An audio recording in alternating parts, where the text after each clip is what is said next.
Friends, Hindi recorded channel में आप सभी का स्वागत है। दोस्तों, आज के अध्याय में हम प्रेमचंद द्वारा रचित करम भूमि उपन्यास के 2 गद्यांश तथा जैनेन्द्र द्वारा रचित सुनीता उपन्यास के 1 गद्यांश की प्रसंग सहित व्याख्या पर चर्चा करेंगे।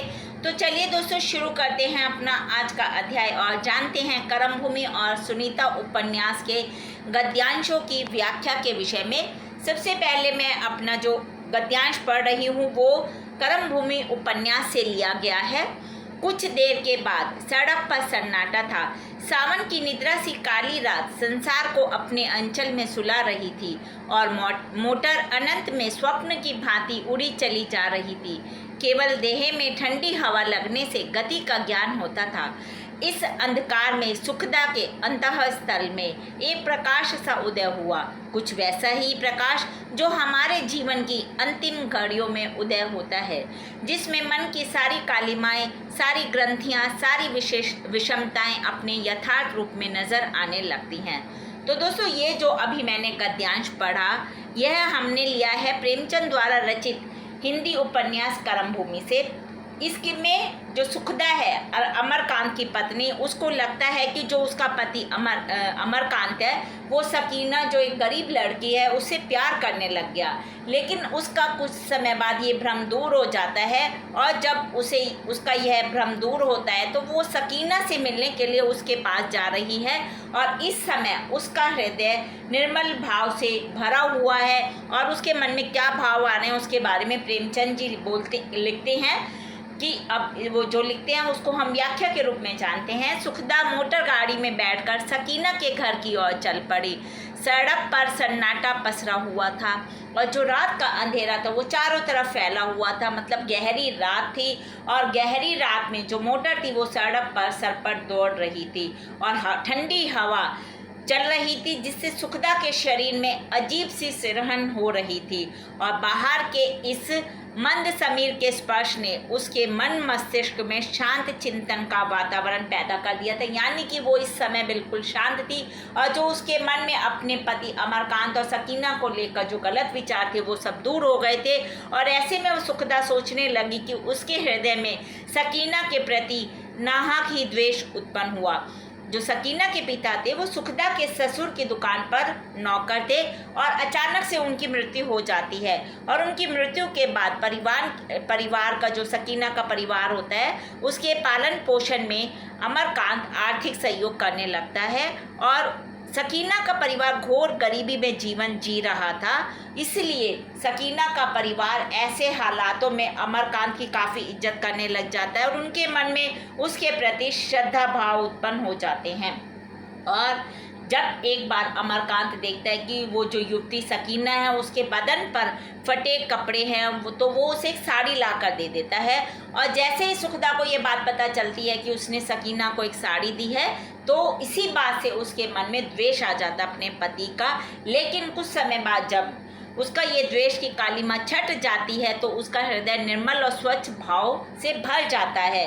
और इस समय मोटर में बैठी सुखदा अपने द्वेष की तुच्छ कल्पनाओं का, यानी कि जो उसके मन में गलत गलत बातें आ रही थी वो याद आती हैं। तो उसे लग रहा था कि वो बहुत छोटी हो गई है, उसने अपने पति के लिए कितना गलत सोचा था। दोस्तों, अब हम इसका विशेष जानते हैं। मुंशी प्रेमचंद न केवल सामाजिक स्थितियों का चित्रण करते हैं अपितु वो पात्रों की मानसिकता का भी गहन विश्लेषण करते हैं। यहाँ पर सुखदा के मनोविज्ञान का चित्रण इसी रूप में लेखक ने किया है। चलिए दोस्तों, दूसरा गद्यांश जो पढ़े यह भी करम भूमि उपन्यास से लिया गया है। ऊर भी आ जाए तो उसकी तरफ आंख उठाकर ना देखेंगे, लेकिन खिदमत और मोहब्बत का जादू उन पर बड़ी आसानी से चल सकता है, यही खौफ है। मैं आपसे सच्चे दिल से कहती हूँ बहन, मेरे लिए इससे बड़ी खुशी की बात नहीं हो सकती कि आप और वह फिर मिल जाएं, आपस का मन मुटाव दूर हो जाए। मैं उस हालत में भी और भी खुश रहूँगी। मैं उनके साथ ना गई, इसका यही सबब था। दोस्तों, ये अभी हमने जो अवतरण पढ़ा यह भी मुंशी प्रेमचंद की कृति कर्म भूमि से लिया गया है और इस समय अमरकांत अपना घर छोड़कर हरिद्वार चले गए हैं। उनकी पत्नी सुखदा इस बात से बहुत ही परेशान है और वो जानती है कि अमरकांत सकीना से प्रेम करने लगा है, इसलिए वो सकीना के पास जाती है। और जब वो सकीना के पास जाती है तो उस समय उन दोनों के मध्य एक वार्तालाप होता है। वही वार्तालाप इस व्याख्या में हम जानते हैं। अमरकांत किसी भी सुंदर स्त्री की ओर सहज रूप में आकर्षित नहीं होगा, ये सकीना उसको बता रही है, उसकी पत्नी को। हाँ, यदि किसी से उसको मोहब्बत हो जाए तो बात दूसरी है। और सकीना कहती है कि मुझे इसी बात का डर है कि कहीं किसी की मोहब्बत में फंसकर वह कुमार्ग पर ना चले जाए। और फिर सुखदा से सकीना कहती है कि मेरे लिए तो यही खुशी की बात होगी कि तुम दोनों मिलकर, पति पत्नी मिलकर परस्पर एक साथ प्रेम से रहो और अपने मन के जो मन मुटाव है उसको दूर कर दो, मिटा दो। अमरकांत ने सकीना से हरिद्वार चलने के लिए कहा था, लेकिन उसने मना कर दिया था क्योंकि सकीना कहती कि मेरे लिए तो वास्तविक खुशी वह है जब तुम दोनों साथ रहकर प्रेम से अपना जीवन जियोगे। तो दोस्तों, अब हम इसमें विशेष क्या है वो भी जान लेते हैं। सकीना दोनों पति पत्नी के मध्य पुनः सामान्य व्यवहार चाहती है और वो चाहती है कि वो प्रेम से एक दूसरे के साथ प्रेम से मिलजुल कर रहें। और इसमें परिवार संस्था को बचाए रखने के लिए प्रेमचंद ने सकीना और अमरकांत के बीच प्रेम की बलि चढ़ा दी। चलिए दोस्तों, अब हम तीसरा गद्यांश जानते हैं जो कि जैनेंद्र द्वारा रचित उपन्यास सुनीता से लिया गया है। तुम जानते हो, परवश होना मुझे भी नहीं भाया, पर जहाँ वश न चले वहाँ क्या हो। निश्चय परवशता में सुख नहीं है, किंतु नितांत एकाकी स्वाधीन होकर कैसे सुख मिल सकता है यह भी मैं नहीं जानता। मुझे ऐसा मालूम होता है कि आदमी को समर्पित होना होगा। तार के पेड़ की तरह ऊंचा तन कर अकेले खड़े रह सकने में आदमी की सिद्धि है, यह मैं नहीं मानूंगा। दोस्तों, ये जो अवतरण है ये हमने जैनेंद्र के उपन्यास सुनीता से लिया है और इसमें श्रीकांत और हरिप्रसन्न, श्रीकांत जो है वो सुनीता का पति है और हरिप्रसन्न उसका दोस्त है जिससे सुनीता प्यार करने लग गई है।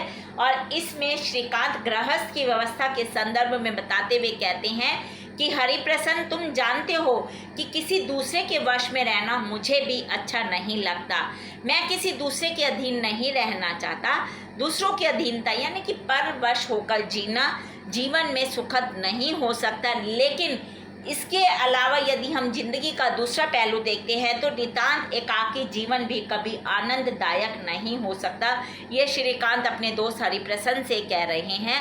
और अकेले रहने की स्वाधीनता में कौन सा सुख है, यह बात भी मुझे समझ में नहीं आती है।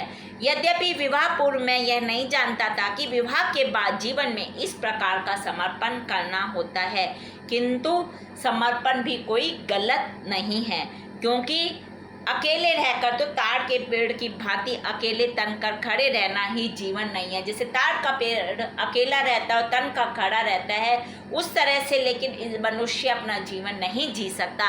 एकाकी जीवन में जीवन का कोई आनंद नहीं हो सकता। अकेलापन जीने से जिंदगी की कोई खुशी महसूस नहीं हो सकती।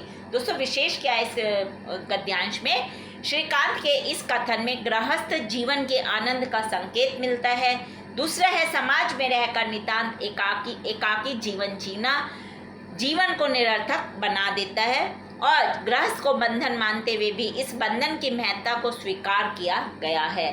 तो दोस्तों, ये हमने आज के अध्याय में कर्म भूमि उपन्यास और सुनीता उपन्यास के गद्यांशों की प्रसंग सहित व्याख्या पर चर्चा की।